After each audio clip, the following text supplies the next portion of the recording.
3 nouvelles enquêtes écorchent le mouvement Desjardins sur la protection des renseignements personnels de ses clients avant la fuite massive révélée en juin 2019. La Commissariat à la protection de la vie privée du Canada, la Commission d'accès à l'information du Québec et l'Autorité des marchés financiers ont toutes dénoncé le manque de prudence du groupe financier coopératif.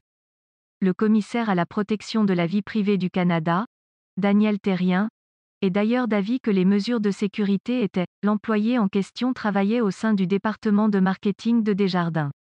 Ses droits d'accès aux bases de données ne lui permettaient pas normalement d'obtenir les renseignements personnels qu'il a pu dérober. La suite est connue. L'employé a pu transférer, sur des clés USB, les profils financiers et d'identité de 9,7 millions de personnes au Canada et à l'étranger, dont près de 7 millions de Québécois, pendant 26 mois à compter de janvier 2016, avant que Desjardins n'en soit avisé par les policiers. Parmi les victimes de la fuite, 4 millions de personnes n'étaient plus membres ou clients. Les deux organismes concluent que Desjardins n'a pas respecté plusieurs obligations imposées par les lois en vigueur, mais elle n'en subira aucune nouvelle conséquence. Flot de visiteurs en zone orange à Saint-Sauveur. La liste de lecture de notre chroniqueuse Josée Blanchettel. Canada franchit la barre des 400 000 cas de Covid-19. La liste de lecture de notre chroniqueuse Francine Pelletier. Dénonciations autochtones. 213 plaintes.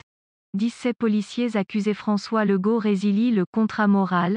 Des faits. Tesla. Liste de lecture d'Émilie Nicolas. La liste de lecture de Christian Rioux. Découverte de la bibliothèque du curé Labellède. Mesures supplémentaires dans les commerces du Québec. Dès vendredi, le procureur général des États-Unis n'a pas vu de fraude. Une décision concernant les fêtes sera prise le 11 décembre. Le Canada reprend ses expulsions de déficit pour encore très longtemps à Ottawa. La commission Laurent exige la création d'une direction nationale de la protection de la jeunesse. Le Québec en mauvaise posture à l'approche de Noël. L'organisme réglementaire reconnaît que Desjardins a mis en place différentes mesures pour. Ces mesures semblent encore insuffisantes, puisqu'elles, par communiqué, le mouvement Desjardins dit prendre acte des résultats des 3 enquêtes et assure qu'elle a. Un bureau de la sécurité doté d'une enveloppe de 150 millions de dollars a par exemple été mis en place fin 2019.